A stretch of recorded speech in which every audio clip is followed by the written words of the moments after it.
अस्सलाम वालेकुम, good morning Pakistan, wake up Pakistan. मैं हूं आपका होस्ट रुहेल इंतखाब। हम उम्मीद करते हैं आप लोग ठीक होंगे, खैरियत से होंगे, अपने घरों में दफातर में महफूज होंगे। नाज़रीन, आज फ्राइडे है और फ्राइडे आपको पता है कि ब्लेस्ड होता है हम लोगों के लिए, तमाम तर मुसलमानों के लिए, और रूहानी तौर पर हमारे अंदर बड़े चेंजेस आ रहे होते हैं। आज हम कोशिश करते हैं कि जुम्मे की नमाज़ के बाद बहुत लाइट फील भी कर रहे होते हैं और रब्बुल इज़्ज़त से तमाम तर मामलात की बेहतरी की दुआ होती है। और इसी तरीके से आपसे हर जुम्मे को दरख्वास्त की जाती है कि हमारे लिए, हमारी टीम के लिए, चैनल के लिए, पाकिस्तान में तमाम तर लोगों के लिए, बिलखुसूस जहाँ पर मुसलमान बसते हैं उनके लिए ज़रूर दुआ करें कि रब्बुल इज़्ज़त खैर व आफ़ियत के मामलात ज़िंदगी रखे। नाज़रीन, प्रोग्राम में आज हम बात करेंगे मुख्तलिफ़ टॉपिक्स पर।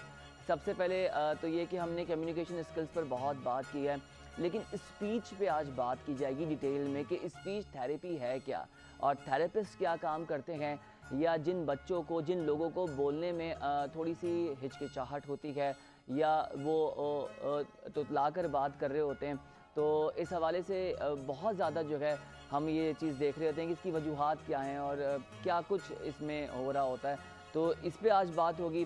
फर्दर हम बात करेंगे अदाकारा महविश हयात के हवाले से कि उन्होंने शादी का इज़हार कर दिया है, और रेशम की बात करेंगे, जो फिल्म एक्ट्रेस रेशम है उनकी बात करेंगे। फिर एक और बड़ा इंपॉर्टेंट टॉपिक है, हमने एजुकेशन पे बहुत प्रोग्राम्स भी किए, बात भी की, बिलखुसूस जो MD कैट वाला मामला था इस पे CM सिंध ने नोटिस ले लिया है, तो इस पे बात की जाएगी। बात कर लेते हैं कि स्पीच थेरेपी है क्या और थेरेपिस्ट क्या काम करते हैं, और कम्युनिकेशन में जिन लोगों को हम देखते हैं कि बचपन से प्रॉब्लम होती है, वो बात नहीं कर पा रहे होते, या जो प्रॉपर कंस्ट्रक्टेड सेंटेंसेस होते हैं वो अदा नहीं हो पा रहे होते, और बहुत सारे इश्यूज़ हैं, या क्लियरिटी नहीं आ रही होती उनके वर्ड्स में। ये क्यों होता है, इसका आपकी ज़बान से क्या ताल्लुक़ है, आपके दिमाग से क्या ताल्लुक़ है, फिर इसकी असेसमेंट किस तरह से कराई जाती है, या ऐसे कौन से मराहिल हैं या एक्सरसाइजेस हैं जिससे इस चीज़ को बेहतर किया जा सकता है। इसी पर बात करेंगे। हमारे साथ आज प्रोग्राम में मौजूद हैं स्पीच थेरेपिस्ट हैं रुबैशा सलीम ने हमें ज्वाइन किया है। मैम अस्सलाम वालेकुम and very good morning to you. कैसी हैं आप? ठीक है, वालेकुम अस्सलाम, thank you so much, I am fine. आप कैसे हैं? अल्हम्दुलिल्लाह। अच्छा रुबैशा, हमें ये बताएं कि ये कितना बड़ा मसला है इस वक्त पूरे मुल्क में, और ख़ास तौर पे पाकिस्तान में। कुछ लोग पैदाइशी तौर पर सही बात नहीं कर पा रहे होते, या तुतला कर बात कर रहे होते हैं, या जो उनकी कंस्ट्रक्शन होती है जुमलों की वो प्रॉपर नहीं हो पा रही होती। तो आप क्या समझती हैं कि इसके क्या वजूहात हैं? रीज़न्स बहुत सारे होते हैं। अगर हम आर्टिकुलेशन एरर पे बात करें तो हमारे बच्चे की ज़बान प्रॉपर मूव नहीं कर पा रही होती, जिसकी वजह से आर्टिकुलेशन एरर आ रहे होते हैं। और अगर बच्चा बोल नहीं पा रहा होता है, सिंपल वर्ड साउंड्स नहीं उसके पास हैं, वर्ड्स नहीं हैं, तो हमें स्पीच थेरेपी उसको रिकमेंड करनी पड़ती है। अगर आर्टिक एरर आ रहे होते हैं तो इसके लिए हमें प्रॉपर प्रोसीजर होता है। लाइक अगर बच्चे का साउंड नहीं है, हमें उसको प्लेसमेंट बतानी होती है कि यहाँ से इस तरह से प्लेसमेंट होती है, उसकी मसाजेज होती हैं, उसके बाद ही हम उसको आर्टिकुलेशन थेरेपी प्रॉपर प्रोवाइड करते हैं। अच्छा, मुझे बताएं कि आप कहाँ पर अभी ये काम करवा रहे हैं, और हॉस्पिटल्स में हो रहा है, प्रॉपर क्लिनिक्स बने हुए हैं, क्या तरीक़ेकार है इसके इसका? प्रॉपर क्लिनिक्स हैं, हम रिहैबिलिटेशन सेंटर्स भी हैं, स्पेशल नीड्स के हमारे बहुत सारे गवर्नमेंट सेटअप्स भी हैं, और प्राइवेटली भी हम वर्क कर रहे हैं। कराची में बहुत सारे इदारे हैं जो इसके ऊपर वर्क कर रहे हैं, क्लिनिकल सेटअप्स भी हैं, रिहैबिलिटेशन सेंटर्स भी हैं जिसमें ये थेरेपीज़ प्रोवाइड की जा रही हैं। ये प्रोवाइड की जा रही हैं। अच्छा, मुझे ये बताइए कि इसके बहुत सारे फैक्टर्स हैं। एक तो पैदाइशी लोग होता है वो नई बात कर रहे होते, कुछ लोग मैंने ऑब्ज़र्व किया है कि सही बोल रहे होते हैं, लेकिन छालिया खाने से, पान खाने से ज़बान मोटी हो जाती है, या वो खाना ज़्यादा मिर्च इस्तेमाल करने से, या उन अशिया का इस्तेमाल करने से जिससे आपकी स्पीच को प्रॉब्लम होता है। तो वो कौन से ऐसे अशिया हैं, या किन अवामिल का, किन बातों का हमें ख्याल रखना चाहिए ताकि हमारी स्पीच जो है वो प्रॉपर हो? देखिए, आपने खुद ही अपने क्वेश्चन में आंसर कर दिया है। छालियाँ हो गई, डिफरेंट चीज़ें हो गई, जिसकी वजह से गुटखा आजकल लोग बहुत खा रहे हैं, उसकी वजह से भी ज़बान मोटी हो जाती है, और फिर हमारे जो है वो प्रॉपर नहीं बोल पा रहे होते, मुंह प्रॉपर नहीं उनका खुलता है। तो इन चीज़ों से ही परहेज़ करना चाहिए, जिसकी वजह से आपको ये इश्यूज़ आ रहे होते हैं, आर्टिक एरर आ जाते हैं, ज़बान मोटी हो जाती है, ज़बान में मूवमेंट नहीं आती, इसकी वजह से इश्यूज़ होते हैं, और फिर आप लोग ठीक नहीं बोल पा रहे होते। अच्छा, छोटा बच्चा है, ठीक है। उसमें तो हम नहीं समझ सकते कि वो सही से बात कर पा रहा होता है। हम वालिदैन को या हम लोगों को कैसे तयन करना पड़ेगा कि छोटे बच्चे को स्पीच में कम्युनिकेट करने में प्रॉब्लम आ रहा है, तो उसके क्या सिम्टम्स होंगे? देखें, हमारे प्रॉपर एक अल्लाह ताला की तरफ से हमारे माइलस्टोन सेट हैं। हमारा 6 महीने का बच्चा हमारा बैबलिंग करता है, हमारा 1 ईयर का बच्चा 1 वर्ड कहता है, 2 इयर्स का बच्चा 2 वर्ड्स, सो ऑन 3 वर्ड्स का सेंटेंसेस कहता है। इफ़ आपका बच्चा 6 महीने का बच्चा बैबलिंग कर रहा है बट 1 ईयर पर भी वो बैबलिंग कर रहा है तो इट्स अ रेड फ्लैग्स। को आपको किसी भी हमारे प्रोफेशनल से या किसी भी साइकोलॉजिस्ट से या न्यूरोलॉजिस्ट से या डायरेक्ट स्पीच थेरेपिस्ट से आपको कंसर्न करना चाहिए कि ये प्रॉपर माइलस्टोन्स के अकॉर्डिंग हमारा बच्चा वर्क नहीं कर रहा है, तो आपका रेड फ्लैग्स है, आपने मूव करना है थेरेपी की तरफ। अच्छा रुबैशा, हमने ये भी देखा है कि जो वालिदैन या जो बड़े बच्चों को डराते हैं, ठीक है, खौफजदा करते हैं, ओके, उनके अंदर एक डर, ये एक खौफ पैदा हो जाता है जिसकी वजह से वो शायद सही तरीके से अपनी बात नहीं पहुंचा पा रहे होते। बिल्कुल बिल्कुल। तो आप समझती हैं कि एक ये भी फैक्टर है?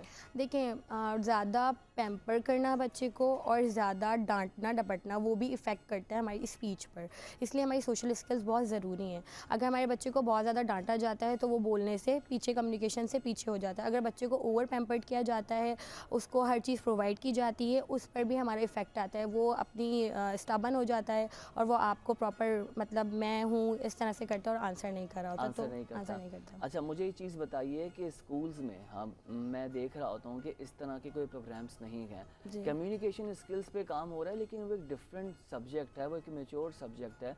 उससे पहले ये होती है कि आपकी असेसमेंट स्पीच वाली, ठीक चाहे है। कम्युनिकेशन कोई भी हो, वो हम लैंग्वेजेस पे ज़्यादा उसका इन्हिसार हो रहा होता है। जी। तो आप समझती हैं कि इसको स्कूल्स में भी इस पे काम होना चाहिए? अगर जिसकी थेरेपी अच्छी नहीं है उसको बेहतर किया जा सके, या जो बेहतर करना नहीं भी चाह रहा होता उसको भी ज़रूरत होती है, तो इसमें क्या कहेंगे?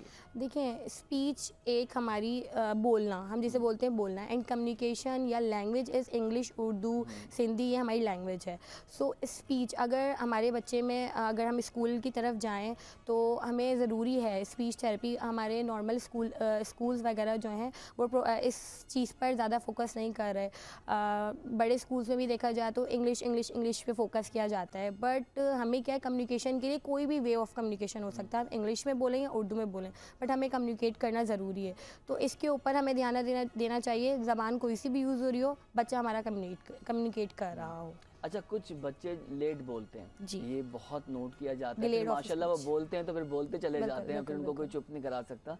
तो जो लेट बोल रहे होते हैं उसकी क्या वजूहात हैं? डिलेड ऑफ स्पीच के बहुत सारे रीजंस होते हैं। देखिए, अगर हमारा बच्चा डिलेड है, माइलस्टोन्स में डिलेड है, तो स्पीच में भी डिले होगा, ठीक है। सो वो 2 साल में भी बोलना स्टार्ट कर देता है, वो 3 साल में भी बोलना स्टार्ट कर देता है। बट अगर बच्चा 3 साल में भी नहीं बोल रहा है तो हमारी सोसाइटी में ये है कि वो 4 साल में बोल लेगा। लड़के हैं लेट बोलते हैं, लड़के हैं लेट बोलते हैं, उसके बाद हमारा टाइम जोन चला जाता है। 5 इयर्स टू 6 इयर्स हमारी एज होती है जिसमें हम स्पीच के ऊपर काम करते हैं। अगर उससे ज़्यादा टाइम हो जाता है तो फिर वेस्ट ऑफ टाइम होता है। सिंपल साउंड्स हमारे 2 इयर्स में बच्चा एनरोल्ड हो जाए हमारे पास, तो स्पीच थेरेपी फ़र्क आता है 2 to 3 इयर्स में। अगर 5 to 6 इयर्स में हमारा बच्चा चल जाए तो उसमें हमारा इतना इफेक्ट नहीं होता। अच्छा रुबैशा, कुछ बच्चे बोल नहीं पा रहे होते तो हमने ये देखा सुना भी है कि कुछ सर्जरीज़ की तरफ डॉक्टर्स लेके जाते हैं, कुछ कट्स लगाए जाते हैं। ठीक है। क्या ये बेहतर चीज़ है या नहीं? देखिए, बोलने के लिए वो नहीं है, हमारा टंग टाई होता है, जो ज़बान के नीचे हमारी जो होती है वो टंग टाई होता है, तो उसको सिर्फ कट किया जाता है, वो उससे बोलने का कोई कंसर्न नहीं होता, उसमें आर्टिक एरर आ जाते हैं। बच्चा लाइक हम अगर ल का साउंड बोल रहे हैं तो ज़बान हमारी ऊपर लगती है, ला रा, तो ये हमारे साउंड होते हैं, तो उस साउंड्स में एरर हमारे बच्चे के आ जाता है। तो टंग टाई का बिल्कुल हल्का सा ऑपरेट होता है, वो कट हो जाता है एंड हमारा बच्चे की ज़बान नॉर्मल हो जाती है, जो एरर वो बच्चा कर रहा होता है वो नॉर्मलाइज हो जाता है। अच्छा, स्पीच का ताल्लुक दिमाग से किस तरह से जुड़ा हुआ है, आपके एहसासात से किस तरह से जुड़ा हुआ है, आपके इमोशन से किस तरह से जुड़ा हुआ है? तो आप मुझे बताएं कि बेहतर स्पीच डिलीवरी के लिए आपके दिमाग को कितना बेहतर होना ज़रूरी है, आपके एहसासात का कितना ज़्यादा उस पर कॉन्ट्रीब्यूशन है, आपके इमोशंस का कितना ज़्यादा कॉन्ट्रीब्यूशन है? देखिए, बोलना हमारे लिए बहुत ज़रूरी है। अगर हमारा जो है कम्युनिकेशन नहीं होती, अगर कोई बच्चा बोल नहीं पा रहा होता तो वो कोई ना कोई ऐसा एक्ट कर रहा होता है जिससे हम पहचानते हैं। पॉइंटिंग करता है, ठीक है, ड्रैगिंग करता है, कोई चीज़ उसको चाहिए वो ड्रैग करके ले जाता है अपने पेरेंट्स को, वो पॉइंट करके बताता है। अगर वो बोल नहीं पा रहा होता तो वो एग्रेसिव भी हो जाता है, गुस्सा भी करता है, जिसकी वजह से हमें बिहेवियर इश्यूज़ आ जाते हैं, बच्चे की बिहेवियर ख़राब हो जाते हैं, तो हमें उसको बिहेवियर थेरेपी की तरफ लेके जाना पड़ता है। तो हमारी कम्युनिकेशन बहुत ज़रूरी है, स्पीच बोलना हमारे लिए बहुत ज़रूरी है। अगर नहीं होता तो बच्चे के अंदर हमारे बिहेवियर इश्यूज़ आ जाते हैं, इमोशनली वो वीक हो जाता है, वो लोगों में नहीं, अगर आर्टिक एरर के साथ होता है तो लाता है है तो पेरेंट्स कहते हैं ये स्कूल में बोल नहीं पाता, तो उसको बुली किया जाता है स्कूल में जिस वजह से वो बोल नहीं पा रहा होता। तो स्पीच थेरेपी अगर होती है तो इस पे बहुत ज़्यादा फ़र्क पड़ता है और बच्चा हमारा बोलने की तरफ आ जाता है। अच्छा, एक और चीज़ हमने ऑब्ज़र्व की है और यकीनन आप लोग इस सब्जेक्ट पे काम कर रहे हैं, आप लोग तो देख ही रहे होंगे रोज़ाना की बुनियाद पे, एंजाइटी डिसऑर्डर्स की वजह से कहीं ना कहीं आपकी स्पीच थेरेपी कॉम्प्रोमाइज़ हो रही होती है, ठीक है। जिसमें बच्चे भी हैं और बड़े भी हैं। तो ठीक आप है। समझती हैं कि इसका एक बहुत बड़ा फैक्टर है एंजाइटी डिसऑर्डर्स का? एंजाइटी की वजह से भी हमारा बच्चा चुप हो जाता है, नहीं बोल पा रहा होता। बहुत सारी चीज़ों के डर होते हैं जिसकी वजह से बच्चा नहीं बोल पा रहा होता। फैमिली फैक्टर्स आ जाते हैं, पेरेंट्स में घर में लड़ाई होती है तो बच्चा खामोश हो जाता है। फैमिली हमारी डोमेस्टिक वायलेंस की वजह से भी हमारा बच्चा खामोश हो जाता है। और भी बहुत सारी चीज़ें होती हैं जिसकी वजह से एक बच्चे पे तरजीह दी जाती है, दूसरे बच्चे को छोड़ दिया जाता है, निगलेक्ट होता है, उसकी वजह से भी हमारा बच्चा जो है वो खामोश हो जाता है। तो बैलेंस रखना चाहिए हर चीज़ को। अगर आपका ये एक बहुत ज़रूरी बात बहुत आपने ज़रूरी रखी है, है। बैलेंस रखना चाहिए हमें। अगर एक बच्चा आपका है वो बहुत अच्छा है, दूसरा बच्चा थोड़ा वीक है, बट आपको दोनों को बैलेंस करना चाहिए, तो आपके बच्चे पे इस चीज़ पे भी बहुत फ़र्क पड़ेगा। अच्छा, आप लोगों का प्रोसेस क्या है स्पीच थेरेपी का, असेसमेंट का? क्या आप लोगों के पास टूल्स हैं? किस तरह का सिलेबस है? कितनी ड्यूरेशन है? किस तरह से सारा प्रोसेस है आपका? देखें, स्पीच थेरेपी का फर्स्टली हमारा प्रोसेस जो होता है, हमारे पास पेरेंट्स आते हैं, फर्स्टली स्पीच हमारे सबसे लास्ट में आती है, बिल्कुल लास्ट में आती है। कुछ बच्चे अगर बिहेवियर्स के साथ हैं, no sitting tolerance, no eye contact, no command following, तो हम डायरेक्ट स्पीच में उसको इनरोल नहीं कर सकते। हमें पेरेंट्स को ये समझाना पड़ता है कि अभी आपका बच्चा नो सिटिंग के साथ है, नो आई कांटेक्ट के साथ है, तो पहले आप इसको बिहेवियर थेरेपी या ऑक्यूपेशनल थेरेपी इन दोनों से कंसर्न करें, दैन आप स्पीच पे एनरोल करें, क्योंकि स्पीच सबसे लास्ट पे आती है। आप मुझे बैठे हुए हैं, आप मुझे सुन रहे हैं, समझ रहे हैं, आप मेरी क्वेश्चन आंसर का क्वेश्चन आंसर मेरे साथ कर रहे हैं। ये बच्चा बैठा ही नहीं है, वो सुन नहीं रहा, समझ नहीं रहा, तो कैसे उस चीज़ को पिक करेगा मेरी। तो फर्स्टली हम अपने बच्चे की देखते हैं प्रीलिंगुअल स्किल्स हैं, अगर वो प्रीलिंगुअल स्किल्स के साथ होता है हम फर्स्टली असेसमेंट करते हैं, उसकी प्रीलिंगुअल स्किल्स को चेक करते हैं। अगर प्रीलिंगुअल स्किल्स होती हैं दैन हम उसको अपने पास एनरोल करते हैं। हमारा ऑलमोस्ट 3 to 6 ईयर का हमारा प्लान होता है, ये फ़ौरन दूसरे सेशन में रिजल्ट नहीं आता। इसके अंदर बहुत ज़्यादा पेशेंस चाहिए होता है। बच्चा एक सेशन में ओनली 1 साउंड भी निकालता है, एक सेशन में कुछ भी नहीं बोलता। तो ये ऑलमोस्ट 3 to 6 मंथ हम पेरेंट्स से कहते हैं कि 3 to 6 मंथ का हमें पीरियड चाहिए, जिसमें आपके बच्चे में इंशाल्लाह अल्लाह ताला के हाथ में होता है, हम अपनी पूरी मेहनत कर रहे होते हैं, अल्लाह ताला के हाथ में होता है। 3 to 6 मंथ में जिस लेवल पर आपका बच्चा है with no sound, non verbal है, इंशाल्लाह साउंड्स उसके आ जाएंगे। अगर 2 वर्ड्स पर है इंशाल्लाह 3 वर्ड्स पर आ जाएगा। बट घर में काम करना बहुत ज़रूरी होता है। हमारा जो प्लान होता है, हम होम प्लान्स भी शेयर करते हैं उन घर में पेरेंट्स उसके ऊपर वर्क करते हैं। पेरेंट्स तो ये कहते हैं कि हम जब इस सेंटर्स में डाल रहे हैं, हमारे पास तो टाइम नहीं है ना कि वो अपनी जॉब, नौकरियां और कारोबार छोड़ के घर पे भी तवज्जो दें, तो एक सेंटर्स बने हुए, वो ये अमूमन ये बातें कर रहे होते हैं। 45 मिनट के लिए मेरे पास बच्चा आया है, आपके पास आपका बच्चा ऑलमोस्ट मैं आपको कहूँगी आप वर्किंग सही बात कह रही हैं, ठीक है। इस चीज़ को पेरेंट्स का मैं बहुत काउंसलिंग बहुत ज़रूरी है, बहुत ज़रूरी है काउंसलिंग। एक स्पीच थेरेपिस्ट क्या है, डॉक्टर आपको मेडिसिन दे देता है, खानी तो आपने खुद होती है ना। क्या बात है। तो और सेम यही है, खानी भी है और फिर परहेज भी आपने बिल्कुल। करना है। सो हम प्लान देते हैं, हम इसलिए ही प्लान देते हैं कि आप उसको रिपीटिशंस करें। देखिए स्पीच थेरेपी का यही प्रोसीजर है कि बच्चे को बार बार उस चीज़ की ड्रिलिंग की जाती है, बार बार बच्चे को उस चीज़ की जब बार बार वो चीज़ रिपीट होगी, वो बच्चा सुनेगा एंड देन ही और शी कैन इमिटेट। कुछ वर्ड्स हैं जो आपकी ज़बान प्रॉपर उसमें हरकत नहीं करती, जैसे रे हो गया, लाम आर्टिक हो एरर, गया, जी। तो ये इसी तरह की आप लोग सारी प्रैक्टिस असेसमेंट करवाते हैं, और एक्सरसाइजेस वगैरह बिल्कुल, करवाते हैं, जी। ताकि उससे ब्लड सर्कुलेशन भी वहाँ पे हो और प्रॉपर जो है वो मूवमेंट हो मूवमेंट हो। कुछ बच्चे मसल्स वीकनेस की वजह से भी हमारे अच्छा, नहीं बोल मैम मुझे पाते। एक चीज़ ये बताइए कि हम अब देख रहे हैं कि स्कूल्स में बहुत जल्दी बच्चों का दाखिला हो रहा है और कहीं ना कहीं फिर उनके ऊपर एक प्रेशर आ जाता है पढ़ाई का, लेकिन अच्छे बड़े स्कूल्स में वो बच्चों को ब्रॉटअप दे रहे होते हैं बहुत लाइट स्टडी के साथ, इन्वायरमेंटल फ्रेंडली माहौल बनाकर सब चीज़ें करके। तो आप समझती हैं कि ये अर्ली एजुकेशन या स्कूलिंग बच्चों की ये इफ़ेक्ट डाल रही है उनकी स्पीच थेरेपी के?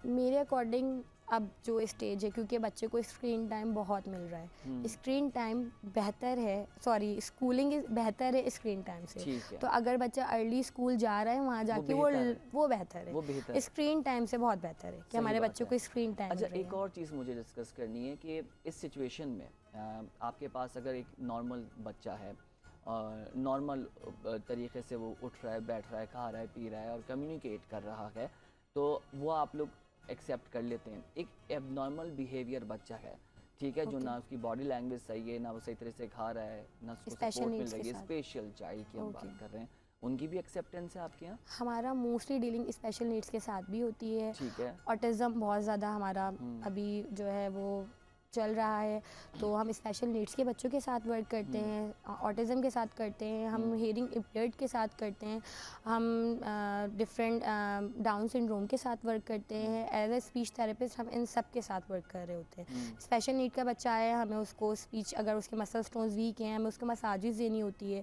प्रॉपर मसाजेस देने के बाद उसकी टंग की मूवमेंट, सारी टंग की प्लेसमेंट उसको बस समझानी होती है। एंड देन हम अपना जो है, जो भी हमारी स्पीच, जो उसको साउंड्स करवाने होते हैं, हम वो करवा रहे होते हैं। ये पूरा हमारा प्रोसीजर स्पेशल नीड्स के साथ भी वही जाता है। ठीक है। मैम एक ब्रेक लेंगे, ब्रेक से जब हम वापस आएंगे तो हम ये डिस्कस करेंगे कि माशरे में हम क्या अपना कंट्रीब्यूशन दे सकते हैं और किस तरह से ये जो एक मसला है, ये भी एक मसाइल है कि हम बेहतर कर सकते हैं बच्चों के हवाले से। आप लोग तो अपना काम कर रहे हैं, जो देखने वाले हैं या जो हम लोग हैं अपना क्या किरदार अदा कर सकते हैं, स्पीच को कैसे बेहतर किया जा सकता है। और बहुत सारे लोग बहुत सारी बातें जल्दी जल्दी कर रहे होते हैं और बस समझ में नहीं आ रहा होता कि क्या कह रहे हैं, फिर वो सुन भी नहीं रहे होते।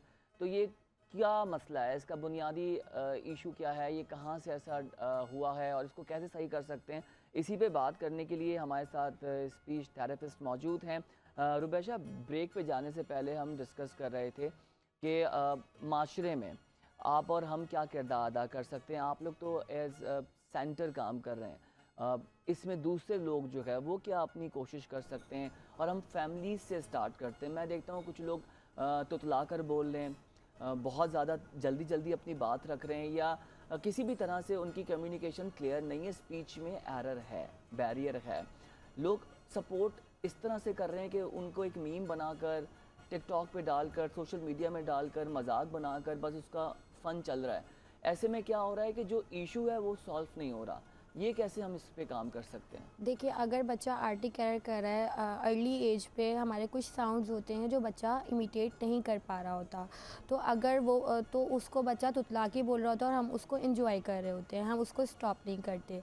बट आपने कुछ साउंड्स हैं तो आपने उसको स्टॉप करना है, उसकी वीडियोस बना के नहीं डालनी है सोशल मीडिया पर।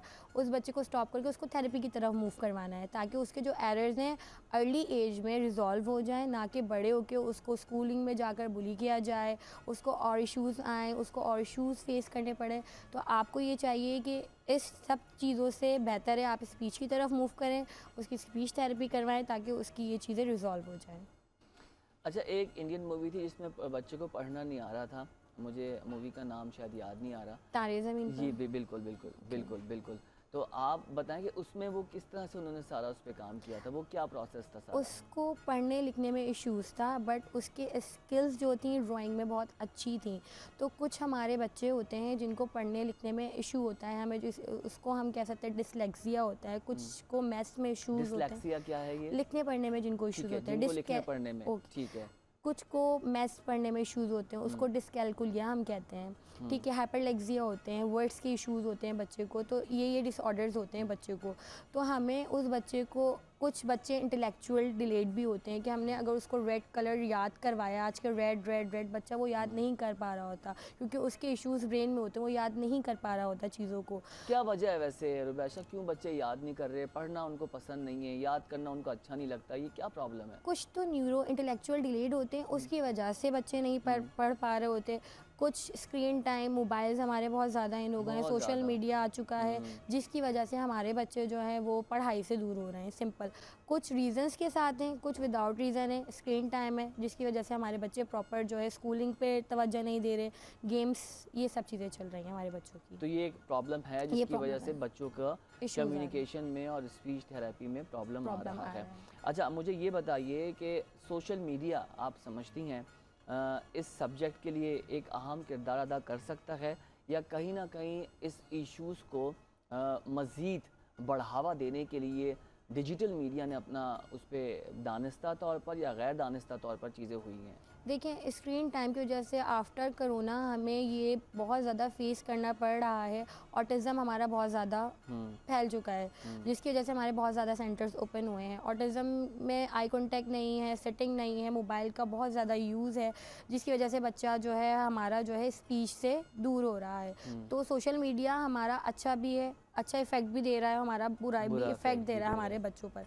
तो आपको ये चाहिए, पेरेंट्स को ये चाहिए कि एक टाइम लिमिट रखें। बच्चे 6 घंटे जो है हमारा वो मोबाइल यूज़ कर रहे हैं, नहीं, ये गलत है। आप पढ़ाई की तरफ लगाएं। हमारे आउटडोर गेम्स बिल्कुल ख़त्म हो चुके हैं। हमारे बच्चे क्रिकेट नहीं खेलते हैं, हमारे बच्चे फुटबॉल नहीं प्ले कर रहे होते हैं, हमारे बच्चों को इस चीज़ों का नहीं मालूम। वो सिर्फ गेमिंग्स, टिकटॉक और ये सब इन चीज़ों की तरफ हमारे बच्चे ज़्यादा इन्वॉल्व हैं। तो हमें ये चाहिए कि सोशल मीडिया को भी रखें, टाइम लिमिट रख दें 1 आवर पर डे। 6 आवर्स के बजाय आप सिर्फ़ और सिर्फ 1 घंटा अपने बच्चे को दें, मीनिंगफुल दें। उसमें भी आप लर्निंग करवाएं अपने बच्चे को, ताकि आपके बच्चा जो है वो प्रॉपर एक ट्रैक पर चले, ना कि सिर्फ़ और सिर्फ मोबाइल वगैरह यूज़ अच्छा, करें। अब जो मैं देख रहा होता हूँ ख़ास तौर पे जेनज़ी वाले बड़े क्लियर हैं अपनी चीज़ों में। अगर मैं जनरेशन की बात करूँ, वो ये कहते हैं कि जी हम इंट्रोवर्ट हैं, हम एक्सट्रोवर्ट हैं, कम्युनिकेशन बहुत ज़रूरी है। ज़रूरी ये है। कहकर आप अपनी बात को यहाँ रोक नहीं सकते कि जी हम गुफ्तगू ही नहीं करते, हम बात ही नहीं करते। जब हम बात नहीं करेंगे तो आपके अंदर भी कुछ ना कुछ पक रहा होगा। और कहते हैं ना जी, वेंट आउट करना बड़ा ज़रूरी है। तो जब तक आप कम्युनिकेट नहीं करेंगे, भड़ास नहीं निकालेंगे, कहते हैं ना बस बोल दो, जी। रो लो, खुल के रो लो, खुल के बोल दो जो भी दिल में है, ताकि उससे आपके अंदर एक जो चीज़ें कुक हो रही है ना, जो आपके लिए मसला कर सकती हैं। और कहीं ना कहीं ऐसा होता है कि लोग इतने ज़्यादा अपने अंदर चीज़ें उनके दिमागों में चल रही होती हैं, दिलो दिमाग पे असर हो रही होती हैं कि वो बिल्कुल उनको समझ में नहीं आता। और कुछ केसेस तो हमने ऐसे देखे हैं कि खामोशी इख्तियार कर लेते हैं।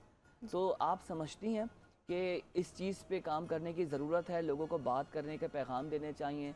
कहा जाए कि जो भी आपका दोस्त है या जो भी जिससे आप अपने आप को कंफर्टेबल समझते हैं या जिसके साथ ट्रस्ट करते हैं।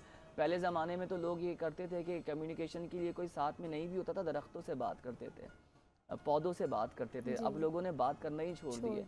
तो आप समझते हैं कि कम्युनिकेशन एक बहुत इम्पॉर्टेंट टूल है आपकी स्पीच थेरेपी का?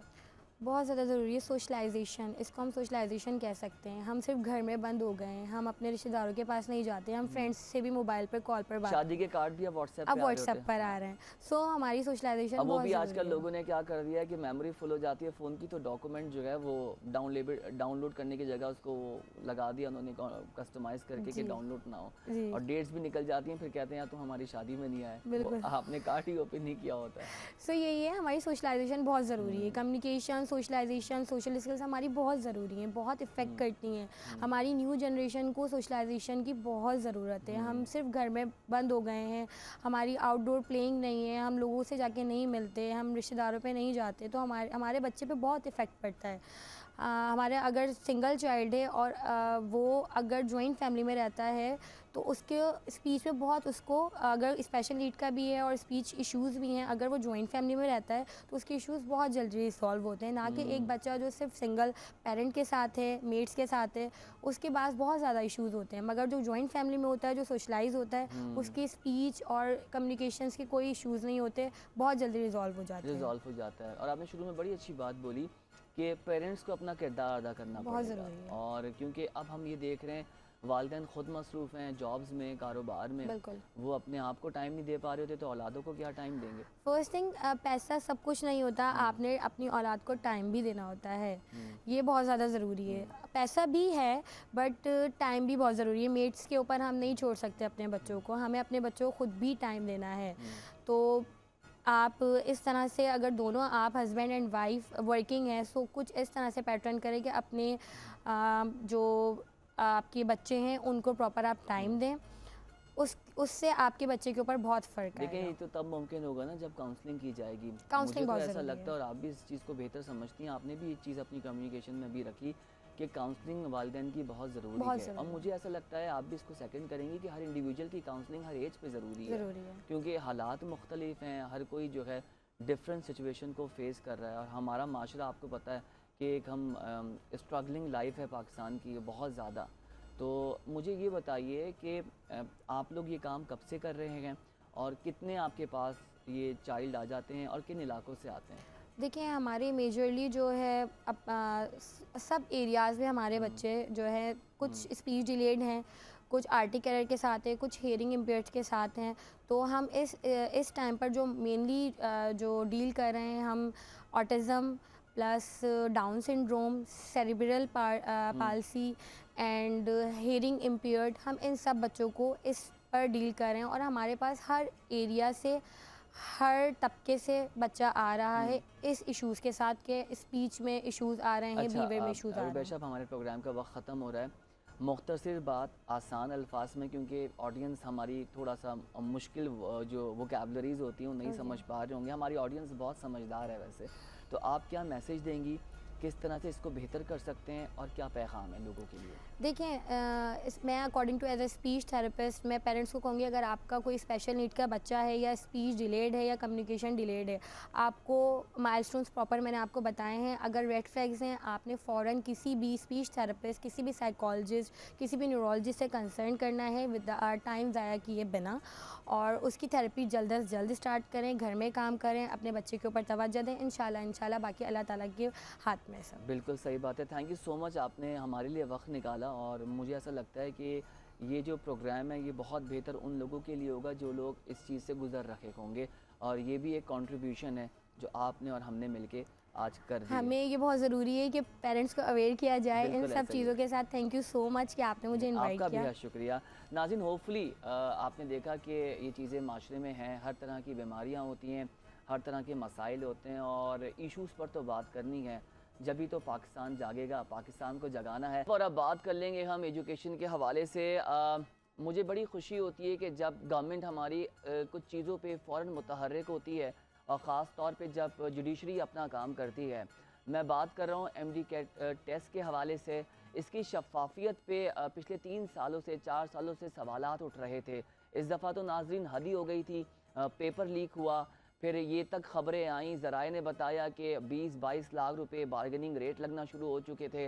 आवाम परेशान थे, जो मेरिट था वो कॉम्प्रोमाइज़ हो रहा था। तो ऐसे में मामला चैनल्स पे आया, मीडिया ने अपना किरदार अदा किया जो हमेशा कर रहा होता है। उसके बाद कोर्ट्स, जो मैं हमेशा कहता हूँ कि जुडिशरी आपकी पाकिस्तान की बड़ा इंपॉर्टेंट रोल अदा करती है तमाम तर मैटर्स को देखने के लिए। कोर्ट में मामला गया, उसके बाद गवर्नमेंट ऑफ सिंध, जहाँ पर हम सबसे ज़्यादा तनकीद भी कर रहे होते हैं, लेकिन मुझे खुशी इस चीज़ की होती है कि जो सीएम सिंध हैं वो बर वक्त और फ़ौरन और रैपिड एक्शंस ले रहे होते हैं, ख़ास तौर पे तालीम के हवाले से। नाज़रीन, आपको अपडेट करें, बताएं कि वज़ीर आला सिंध ने 6 हफ़्तों में एमडी कैट टेस्ट लेने की हिदायत कर दी है। और मुराद अली शाह साहब ने कहा है कि ये मेडिकल और डेंटल कॉलेज के दाखिले टेस्ट, एमडी कैट, तमाम टेस्ट में शफाफियत लाने का हुक्म दिया गया है। 6 हफ्तों में इसको प्लान किया गया है। ये सिंध का जो मामलात हैं, ख़ास तौर पे नवाब शाह, सक्खर और बिलखुसूस कराची, उसके हवाले से सेंटर्स को तरतीब देने की बात की गई है। ये भी बताएं कि सिंध काबीना का इजलास हुआ, उसमें ये फैसले किए गए हैं, और ये भी बताया जा रहा है कि ये टेस्ट जो है तमाम तर शहरों में लिया जाएगा, जिसमें कराची, हैदराबाद, नवाबशाह, सक्खर, लाड़काना भी शामिल है। ये सेंटर्स इसमें काम करेंगे। मुराद अली शाह साहब ने एक बड़ी अच्छी बात बोली कि पेपर लीक होना ना सिर्फ मुल्क की बदनामी है, बल्कि इसमें मेरिट कॉम्प्रोमाइज़ होता है, और ख़ास तौर पे बच्चों का मुस्तकबिल है वो ख़राब होता है। और ये बड़ी अच्छी खुशाइन बात है कि इस पे बात की गई, लेकिन इस पे नुकसान भी हुआ है, लेकिन अब इस पे बात करने का फ़ायदा नहीं है। इन तमाम तर इशूज़ पर बात करेंगे कि इस पे क्या मज़ीद डेवलपमेंट आई है, आने वाले 6 हफ्तों में इसको कैसे तरतीब दिया जाएगा, किस तरह से इसका मेकानिज़म, इसको रिवाइज़ या रिवैम किया गया है। हमें ज्वाइन किया है इदरीस अराई साहब ने। इदरीस साहब, अस्सलाम वालेकुम, कैसे हैं आप? ठीक ठाक हैं? अल्हम्दुलिल्लाह जी, अल्हम्दुलिल्लाह, शुक्र ज़ात का। इदरीस साहब, एमडी कैट के हवाले से आपने हमें और नाज़रीन को बर वक्त आगाह भी किया था, मामलात रखे भी थे, तुलबा ने प्रोटेस्ट भी किया था, मामला कोर्ट में भी गया, और इस वक्त सीएम सिंध ने बाकायदा नोटिस लिया है, और सिंध काबीना ने मुख्तलिफ फ़ैसले किए गए हैं। आप क्या अपडेट करेंगे, अब क्या डेवलपमेंट होने जा रही है आने वाले 6 हफ्तों में?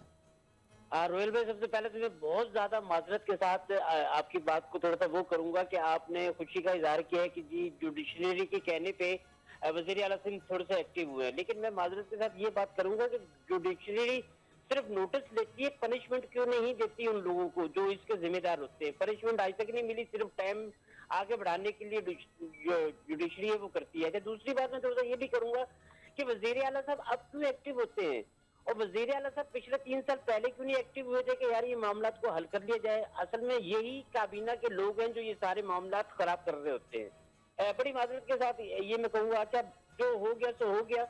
अब अच्छी बात है कि इन्होंने एक्शन लिया है, और जो सिंध काबीना का इजलास हुआ है तो उसमें बड़ी इस चीज में बड़ी अहम बातचीत की गई है। और सबसे बड़ी बात तो ये कि 23 करोड़ 21 लाख रुपए जो इसकी मंजूरी दी गई है सिंध काबीना की, ये सिंध हुकूमत अपने खर्चा खुद बर्दाश्त करेगी, जो तकरीबन 23 करोड़ 21 लाख रुपए तक का आता है। तो बड़ी अच्छी बात है, आपने बड़ा अच्छा कहा कि अच्छी बात है कि थोड़ा सा इस पे वो तो हो रहा है। लेकिन जो एक नकल माफिया है, जो इतने अहम तरीन टेस्ट जो होता है जिसपे एक स्टूडेंट जो है उसकी जिंदगी भर का जो दारोमदार होता है उसके फ्यूचर पे होता है, उस टेस्ट पे नकल माफिया इतनी एक्टिव होती है तो बड़ी हैरानकुन बात है।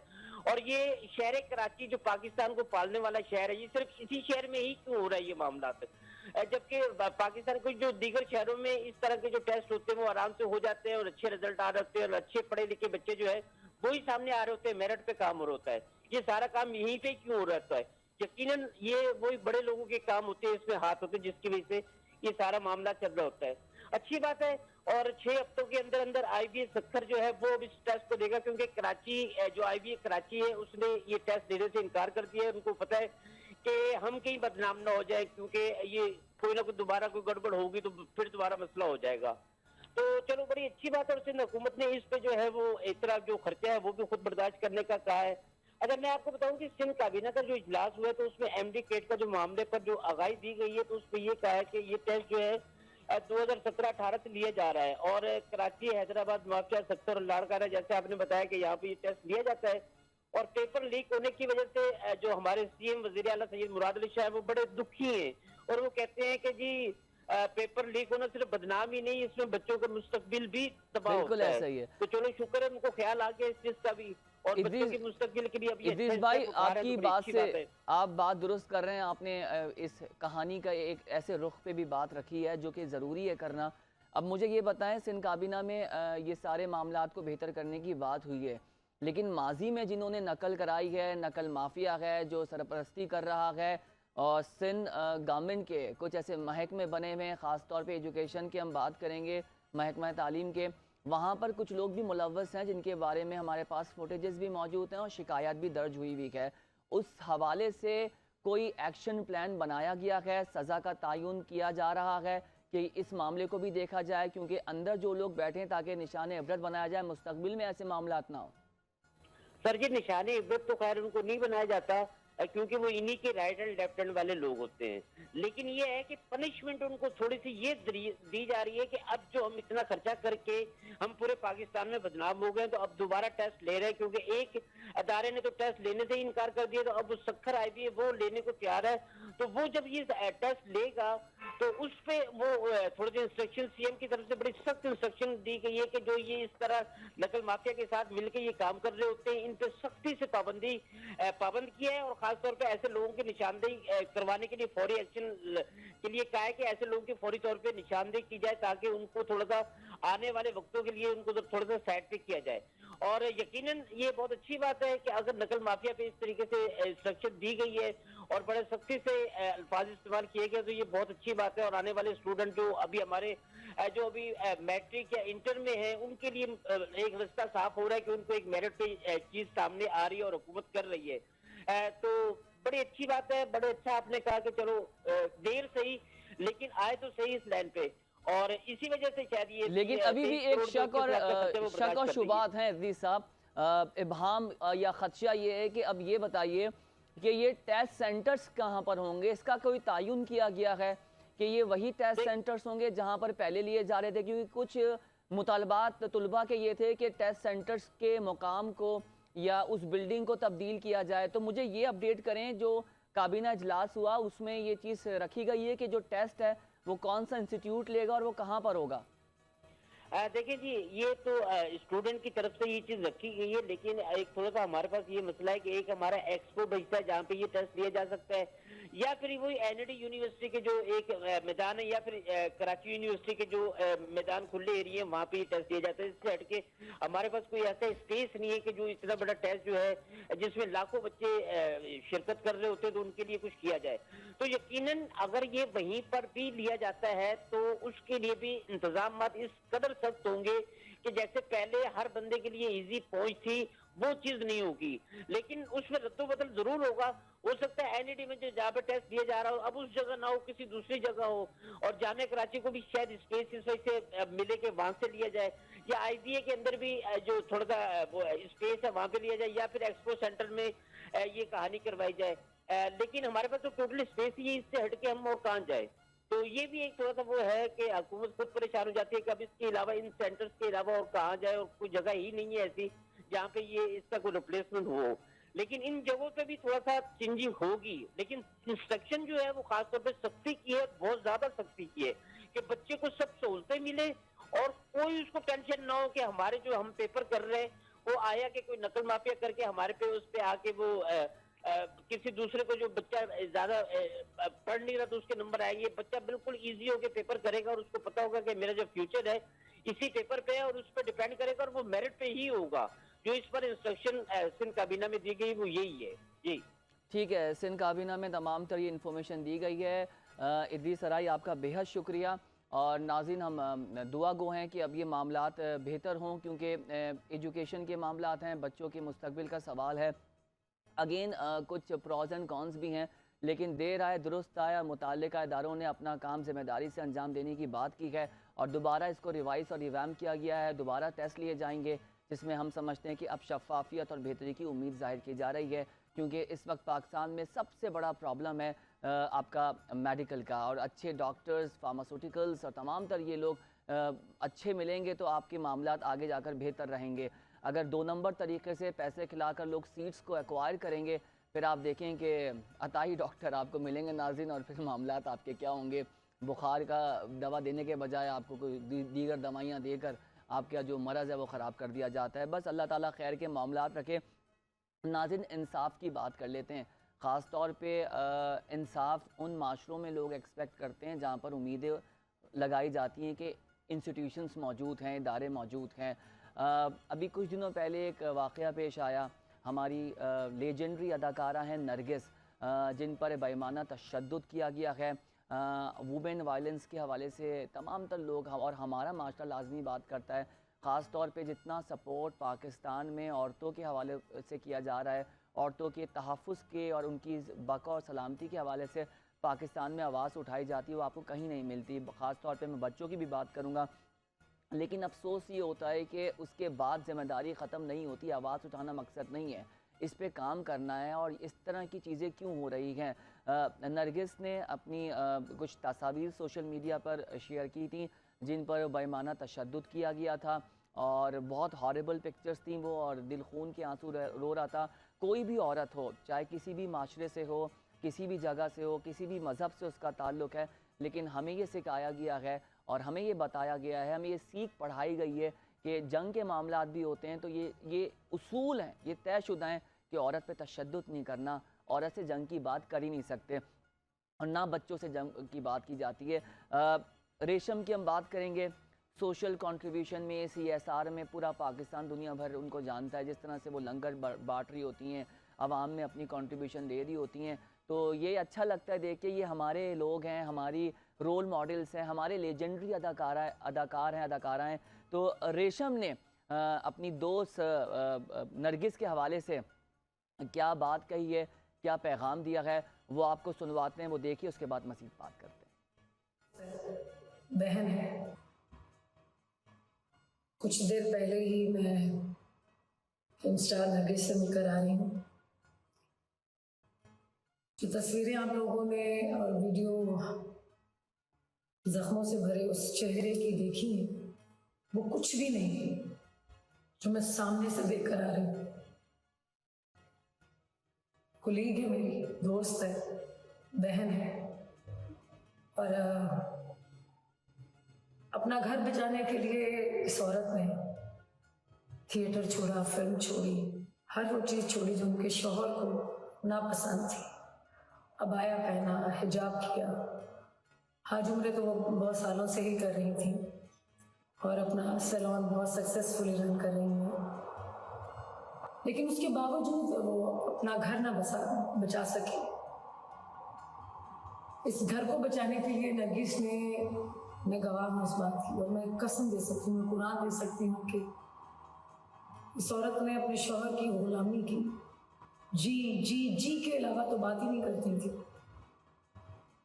पर अभी थोड़ी देर पहले जो मैं चेहरा उनका देखकर आ रही हूँ कि यकीन करें कि दिल जो है वो, इतनी तकलीफ हुई उनका चेहरा देखकर, देखा ही नहीं जा रहा था। इंसान का जैसे दिल फट जाए या कलेजा फट जाए। ऐसी बहुत सारी नरगिस हैं जिनके साथ ऐसा तशद्दुद होता है, जिनका रेप किया जाता है। बहुत सारे केसेस ऐसे हैं, ऐसी बहनें हैं मेरी नरगिस जैसी, जिनके साथ बहुत बुरा किया जाता है। मेरे ख्याल में हर उस हाथ को काट देना चाहिए जो औरत की इज्जत की तरफ बढ़ता है या औरत पर तशद्दुद करने के लिए बढ़ता है। मैं तो ऐसे मर्दों को मर्द ही नहीं मानती।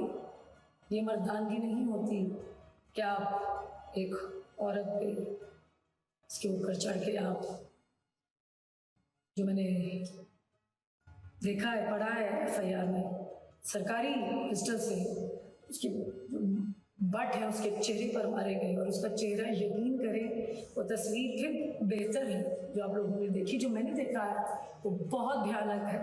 इतना भयानक है कि मैं आपको बता ही नहीं सकती।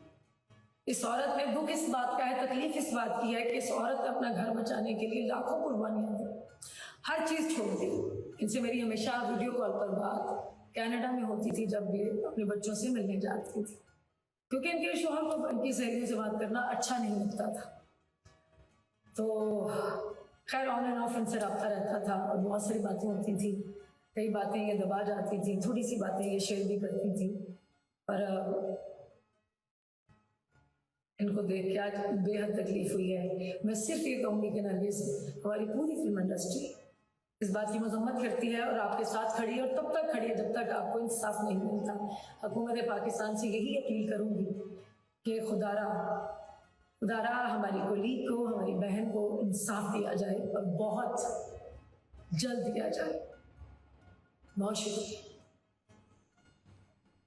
नाज़रीन, पैगाम देख के रोना भी आ रहा है, अफसोस भी हो रहा है कि हमारे माशरे में ये जो मर्द बने घूम रहे हैं, जो औरतों पे, माओ बहनों पे तशद्दुद करते हैं। और रेशम ने बहुत खूबसूरत बात कही, सारी उस बात में वजाहत कर दी है कि ये वो मर्द कहलाने के भी काबिल नहीं है। और माशरे में आइडेंटिफाई करें इन भेड़ियों को जो मर्द के रूप में घूम रहे हैं, और इनका दिमाग दुरुस्त करने के लिए हम माशरे को भी किरदार अदा करना पड़ेगा। तो बहरहाल हम दुआ गो हैं कि अल्लाह ताला आपके लिए आसानियाँ करे और हमारी तमाम तर माओ बहनों के लिए आसानियाँ करे जो अपना घर बचाने के लिए तशद्दुद बर्दाश्त कर रही होती हैं अपने ऊपर, जो कि बहुत अफसोसनाक बात है। एक और बात कर लेते हैं लाइफ पार्टनर के हवाले से। महविश हयात ने लोगों को जो है वो इस वक्त राह रास्त पर लगा दिया है कि प्रपोजल्स लेके आप अदाकारा महविश हयात के पास जा सकते हैं, और उन्होंने अपनी ख्वाहिश का इजहार किया है और ये कहा है कि उनको एक अच्छा लाइफ पार्टनर चाहिए और जो उनको समझे, उनके दिमाग को समझे। और ये बात बड़ी प्यारी बोली कि शादी सिर्फ लड़का लड़की नहीं करते हैं बल्कि दो ख़ानदानों का मिलाप होता है और उस अंडरस्टैंडिंग के साथ आपने आगे बढ़ना होता है। महविश हयात ने यह भी कहा है कि उनको ऐसा बंदा चाहिए या ऐसा लाइफ पार्टनर चाहिए जो उनके करियर को रिस्पेक्ट से देखे, समझे, क्योंकि शोबिस में थोड़ा सा आपको पता है कि लोग इतना ज़्यादा शोबिस के लोगों को प्रेफरेंस नहीं देते। यही सारी उनकी डिमांड्स हैं, ये ख्वाहिशात हैं। हम दुआ गो हैं कि महविश हयात को एक अच्छा लाइफ पार्टनर मिले और वो अपनी आगे की ज़िंदगी जो है बहुत खूबसूरती से गुज़र बसर करें। नाज़रीन, होपफुली आपको आज का प्रोग्राम पसंद आया होगा। आपसे कल मुलाकात होगी। अपना और अपने मुल्क का बहुत ज़्यादा ख्याल रखें। मुझे और मेरी प्रोडक्शन टीम को दीजिए इजाज़त। अल्लाह हाफ़िज़। पाकिस्तान जिंदाबाद।